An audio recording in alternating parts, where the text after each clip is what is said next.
In September of 1917, in the scattered armories and training grounds of 14 American states, one of the most audacious logistical operations in modern military history was about to unfold. German military strategists, who had spent decades perfecting the science of railroad mobilization, who had conquered most of Europe through the precision of their rail networks, who believed they had mastered every principle of moving armies by steel and steam, were about to witness something they had thought impossible. The American railroads were preparing to move an entire army across a continent in 7 days, without a single accident, without a single delay, and without disrupting the heaviest commercial traffic in the nation's history. The Germans had convinced themselves that the Americans, with their chaotic private railroad system and their lack of military tradition, would fumble the logistics of war. They were spectacularly wrong. The story begins not in 1917, but 47 years earlier, on the battlefields of France in 1870. The Franco-Prussian War had demonstrated to the world what railroads could do for military power. Under the brilliant coordination of Helmuth von Moltke, Prussia assembled 462,000 soldiers on the French frontier using a meticulously planned rail network, facing a French army of only 270,000.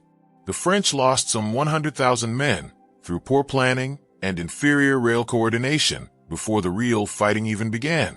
The Prussians essentially won the war on the railways before the armies had the opportunity to confront one another. It was a lesson that would obsess German military planners for the next half-century. By 1914, Germany had constructed what they believed was the most sophisticated military railroad system in human history. They had built elongated platforms in sleepy villages along the French and Belgian borders, designed specifically to disgorge troops passing over the frontier. The Schlieffen Plan, Germany's master strategy for the next war, relied entirely on the ability to move massive armies with clockwork precision. European track mileage had tripled between 1870 and 1914 to 180,000 miles, and the Germans led the way. Where once a single rail line could carry 8 trains a day, by 1914 the Germans were running 40 trains daily on single tracks and 60 on double tracks. It was mechanical perfection translated into military doctrine. When war came in August 1914, the German mobilization proceeded exactly as planned. Within days, millions of men were moving toward the frontiers. The French, who had also invested heavily in rail mobilization, managed to move 115,000 troops of the British Expeditionary Force to the front line in the early days of the conflict. The war of movement that both sides anticipated lasted only weeks before devolving into the nightmare of trench warfare. But the lesson was clear. Modern war would be won or lost on railroads. By 1917, every major power understood this fundamental truth. The Germans, despite being slowly ground down by years of attrition, still possessed what military observers considered the most efficient rail system in the world. They could move divisions from the Eastern Front to the Western Front in days. They could concentrate forces at threatened points faster than their enemies could respond. German staff officers had written textbooks on military rail operations. Their system was the standard against which all others were measured. So when the United States declared war on Germany on April 6, 1917, the German High Command was not particularly concerned about American military potential. Admiral Henning von Holtzendorf, chief of the German Imperial Admiralty Staff, had argued that England would be defeated within 6 months before a single American had set foot on the continent.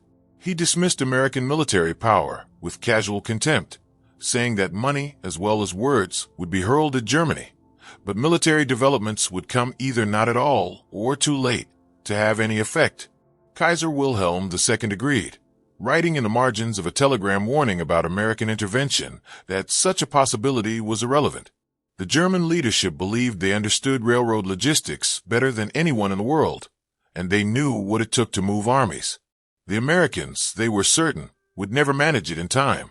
The Americans had problems that seemed to confirm German assumptions. On June 30th, 1917, just weeks after the declaration of war, the regular army consisted of only 250,357 officers and enlisted men. The National Guard added perhaps another 100,000, scattered across the country in local armories. The United States had not fought a major land war overseas in its entire history. Its railroad system, unlike the state-controlled networks of Europe, consisted of 693 private companies competing with each other, operating under different standards, using different equipment, and protecting their own commercial interests. In 1916, before America entered the war, the railroad system had already begun showing serious strain. Cargoes increased significantly as supplies moved eastward to ports for shipment to the Allies. Serious congestion developed on the East Coast. A car shortage emerged in the western and southern regions as freight cars delayed in eastern rail yards couldn't be reloaded at supply stations elsewhere. The system appeared to be breaking down under peacetime stress. How could it possibly handle the demands of total war? What the Germans didn't know, what they couldn't have anticipated, was that the Americans had been studying the problem of railroad mobilization for over 50 years. During the Civil War from 1861 to 1865, both Union and Confederate forces had discovered the revolutionary potential of railroads in warfare. President Lincoln had authorized the creation of the United States military railroads in January 1862, giving the government power to take over railroad operations. The organization eventually operated 2,105 miles of road, using 419 locomotives to haul 6,330 cars. The reinforcements that turned the tide at the First Battle of Bull Run in July 1861 arrived by rail. In the winter of 1863, Lincoln ordered 25,000 Union reinforcements and 10 batteries of cannons to join the battle at Chattanooga, Tennessee. Thanks to the speed of rail, this massive force covered 600 miles in only 11 days. The Union possessed 20,000 miles of railroad track compared to the Confederacy's 9,000 miles, and this disparity proved decisive. American military planners had learned that railroads didn't just move armies faster than horses and wagons. They fundamentally changed what armies could do.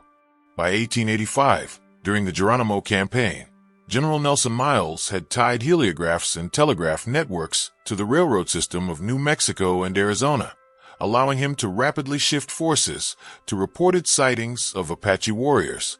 Miles even established his headquarters in a rail car so he could monitor operations more closely. When the Spanish-American War broke out in 1898, the United States used railroads to transport troops to training camps and then to ports of embarkation for Cuba and the Philippines. The system worked, but barely. As soon as Congress declared war in April 1917, the American Railway Association formed the Railway War Board, composed of railway executives and representatives from the 6 territorial military departments. 5 days after the declaration of war, the presidents of American railroads met at the national capital and agreed that during the war they would subordinate every other interest to winning. They would eliminate all competitive rivalry and merge their interests. It was a voluntary act, but it was backed by the knowledge that if they didn't cooperate, the government would simply take over, as it had done during the Civil War. The system they created was unlike anything in Europe. An executive committee of 5, located in Washington, took direct control of operations. Underneath them, general committees handled details. The country was divided into territorial or department divisions, with a committee of railway officials appointed for each department. An expert in railway operations, with full authority over all roads in his region, was assigned to each Army Department headquarters. These officials had corps of assistants placed at railroad centers, and on them rested the responsibility for moving troops, munitions, and supplies as the military demanded. It was centralized command combined with decentralized execution, drawing on the expertise of men who had spent their entire careers running railroads in civilian life. The German system was more rigid, more hierarchical, more theoretically perfect. The American system was messier, more adaptive, more willing to break its own rules when necessary. In July 1917, President Wilson took the next step. He ordered the entire National Guard into federal service. On August 5, 1917, 379,323 officers and enlisted men of the National Guard were drafted into federal service. These men were scattered across the country in their home states, training in local armories, living in their own communities. The government had decided to build 16 wood frame cantonments and 16 National Guard camps to house and train these forces. Each cantonment could accommodate a division of approximately 28,000 men, complete with barracks, quarters, administration buildings, hospitals, warehouses, railroad tracks, target ranges, and power stations. By September 1, 1917, the 32 construction projects were ready to receive troops. Now came the test. The War Department had to move these National Guard units from 14 states to their designated training camps, and they had to do it fast. The Germans were winning on the Western Front. The French army had nearly collapsed after the disastrous Nivelle offensive. British forces were exhausted. Time was running out. The operation that followed became known among railroad men as the September Movement.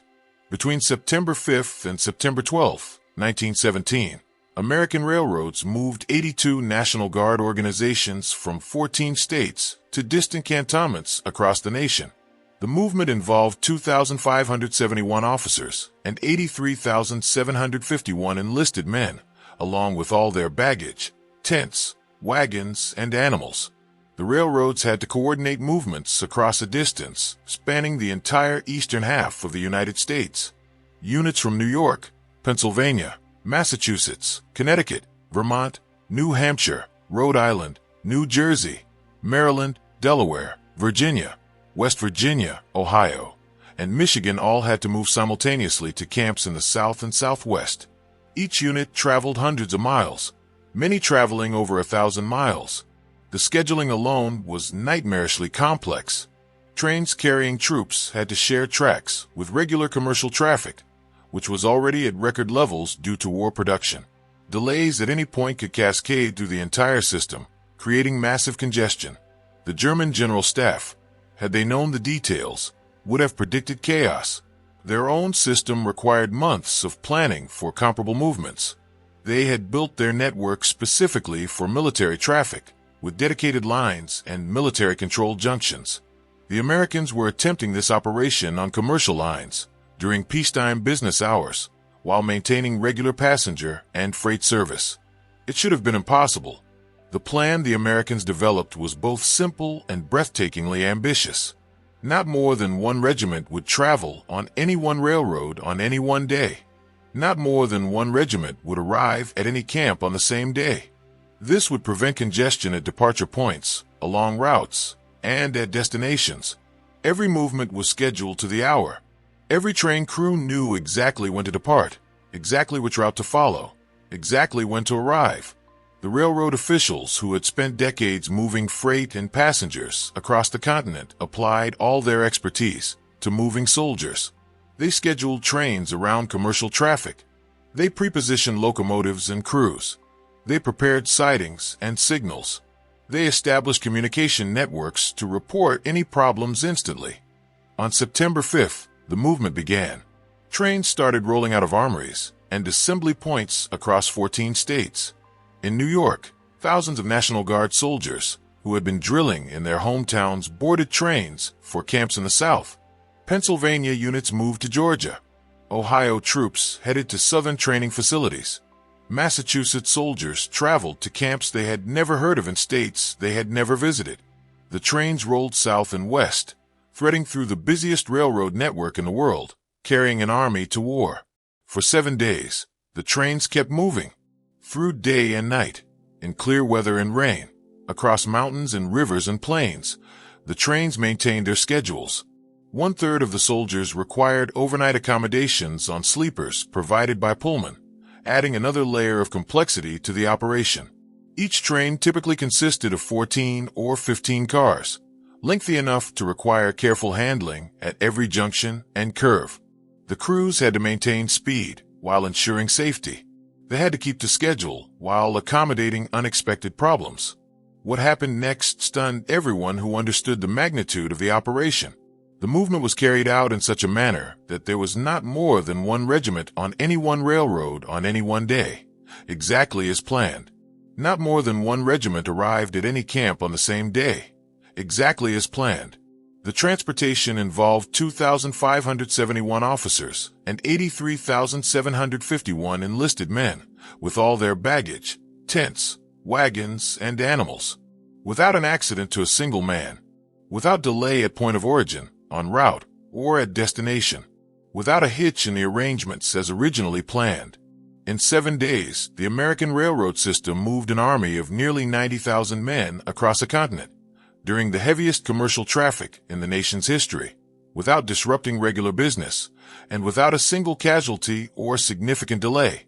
The officers and men of the National Guard scattered across 14 states were transported by rail in 1 week to distant cantonments designated by the War Department. It was a record that seemed impossible even after it had been accomplished. German military observers, when they learned what had happened, simply didn't believe it at first. Their own mobilization in 1914, which they considered the pinnacle of military railroad operations, had taken weeks and had been the product of decades of planning on purpose-built infrastructure. The Americans had done something comparable in 7 days on commercial infrastructure, while maintaining regular civilian traffic. It contradicted everything the Germans understood about military logistics.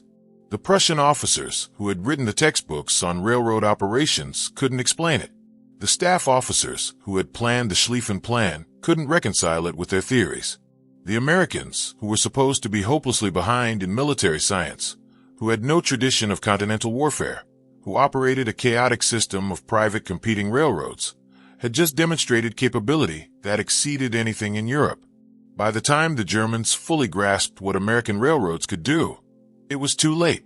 From August 1917 through December, American railroads moved 1,867,248 men to training camps and ports of embarkation.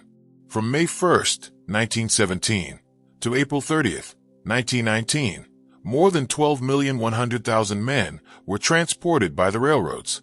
The movement peaked at a staggering 50,000 men per day and over 400,000 per month. Troop trains became a common sight across America, some so long that they stretched for hundreds of yards. The railroads transported 2,175,000 men from May 1917 until Armistice Day in November 1918. The United States Navy transported these soldiers across the Atlantic, with the first convoy arriving at Saint-Nazaire, France, on June 26, 1917, far earlier than the Germans had thought possible.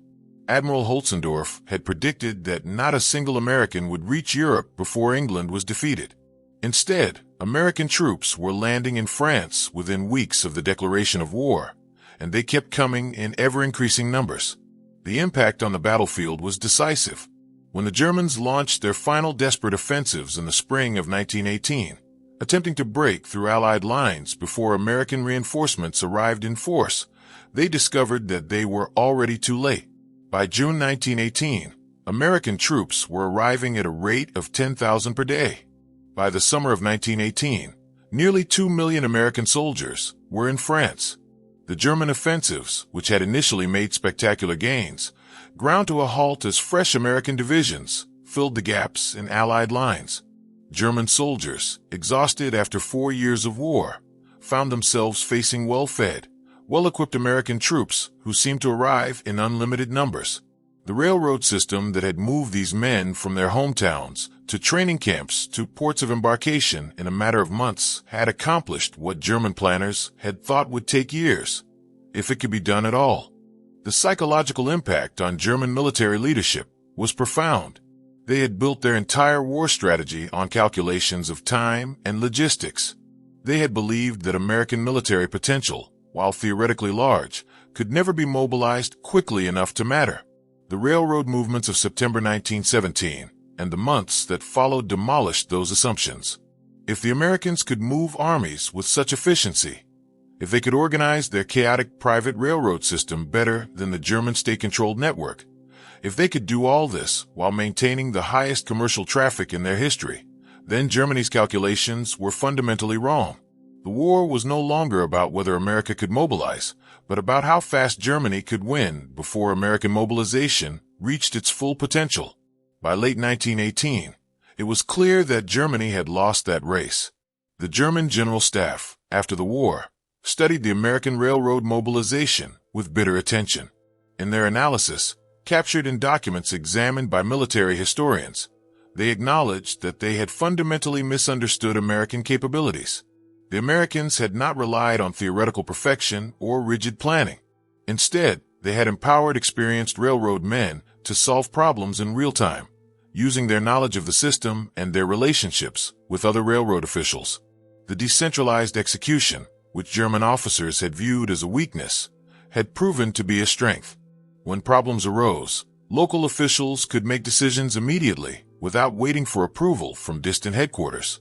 When commercial traffic created conflicts, railroad men who had spent their careers managing such conflicts found solutions.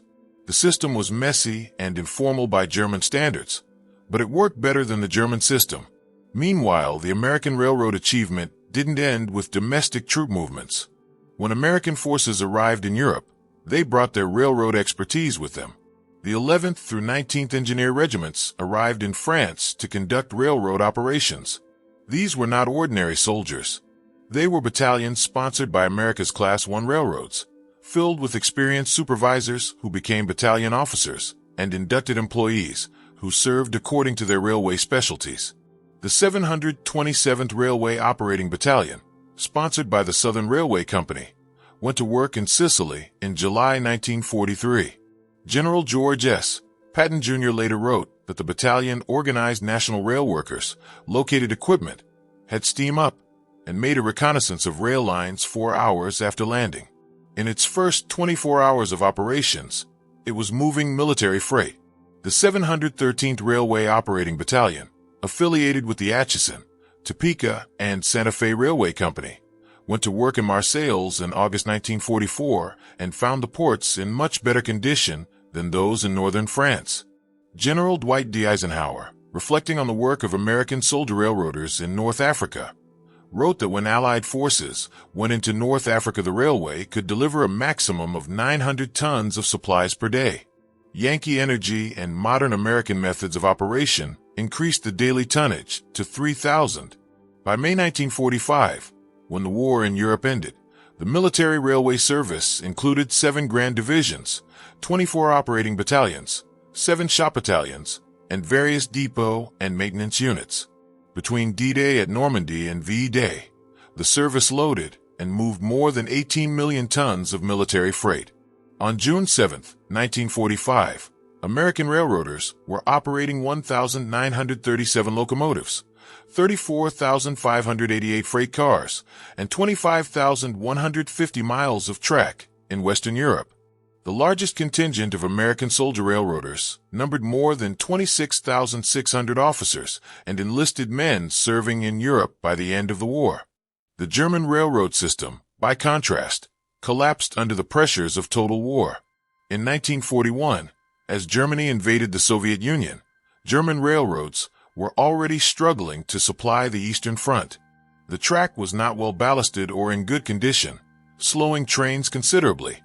By mid-1943, Allied bomber offensives were causing very real disruption. Damage could be repaired relatively quickly by experienced crews, but the damage was becoming cumulative in some areas where bombing was frequent. Rising casualties among train crews, mechanical and maintenance staff, and administrative personnel meant that replacement of skilled workers became increasingly difficult. The standard of maintenance gradually declined, and the accident rate rose. By war's end, the German railways were a barely functioning shambles. The system that had been the envy of the world in 1914, the system that had won the Franco-Prussian War and had nearly won World War I, had been ground down by a conflict it could not sustain. The Americans, meanwhile, had proven that their seemingly chaotic private railroad system could outperform state-controlled networks under the pressures of total war. The lesson was not lost on military planners around the world. The September movement of 1917, that 7-day operation that moved 86,322 men across 14 states without a single accident or significant delay, became a case study in military logistics courses. It demonstrated that flexibility and local initiative could triumph over rigid central planning. It showed that empowering experts to make decisions within a framework of clear objectives could produce results that exceeded theoretical perfection. It proved that American industrial and organizational capacity, properly mobilized, could rival or exceed any nation in the world. The story of the September 1917 railroad movement is more than a tale of trains and schedules.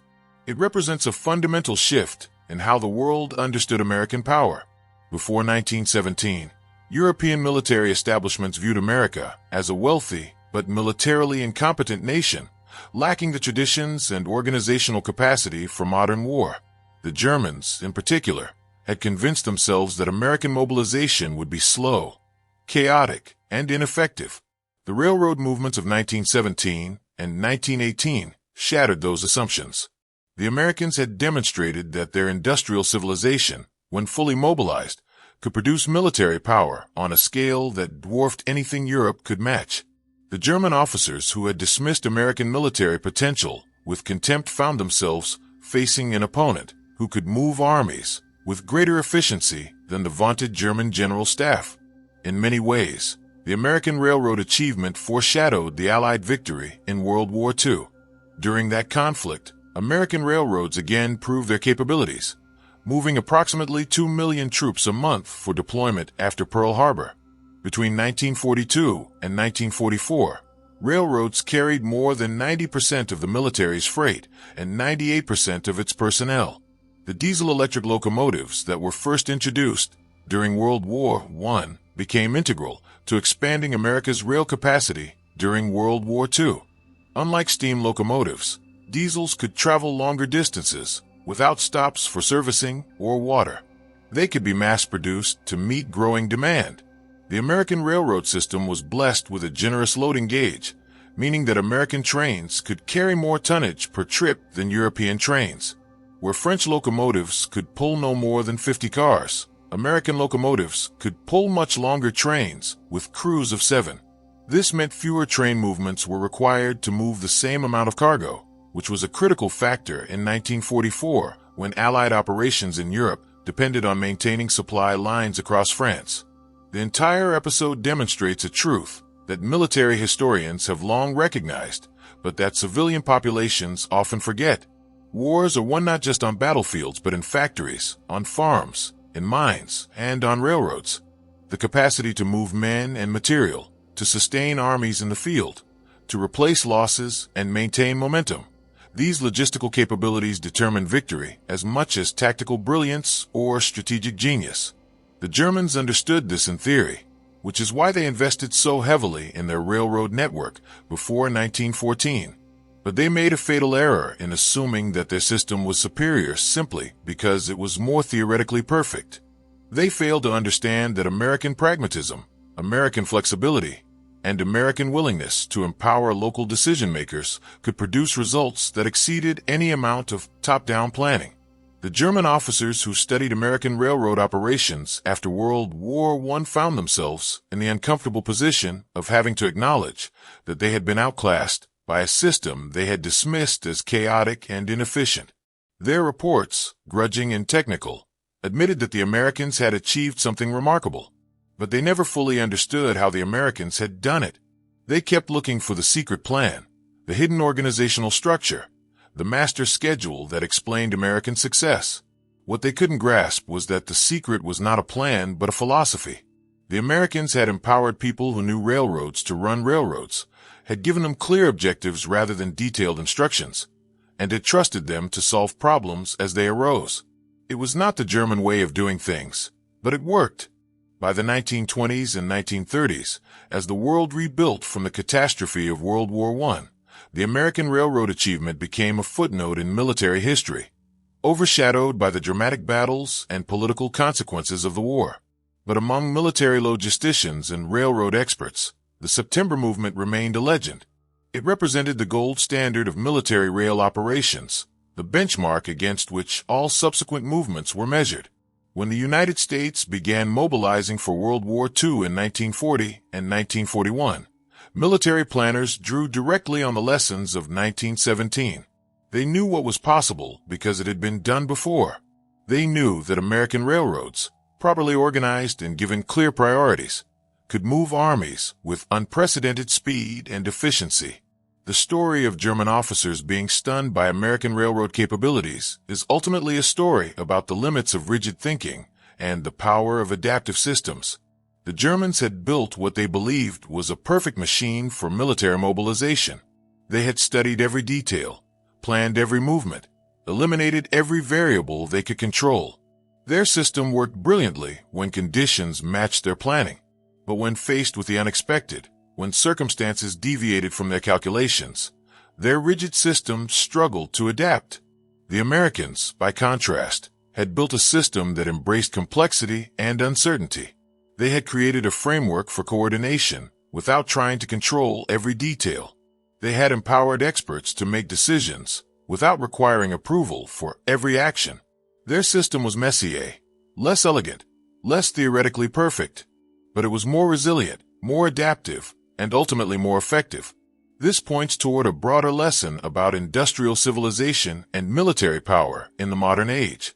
The nation that can mobilize its productive capacity most effectively, that can organize its resources most efficiently, that can move men and material most rapidly, that nation will prevail in modern war regardless of military tradition or tactical doctrine. The Germans learned this lesson at terrible cost.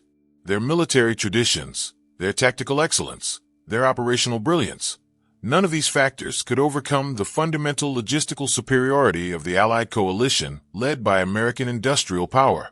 The railroad movements of 1917 were an early warning sign, a demonstration that American organizational capacity could rival European expertise. The Germans, confident in their own superiority, ignored the warning. By the time they fully understood what they were facing, it was too late. What do you think of the American railroad achievement in World War I? Was it primarily a triumph of industrial capacity and material resources, or did it represent something more fundamental about American organizational culture and the power of decentralized decision-making? Please let us know in the comment section. And in the meantime, thank you very much for watching.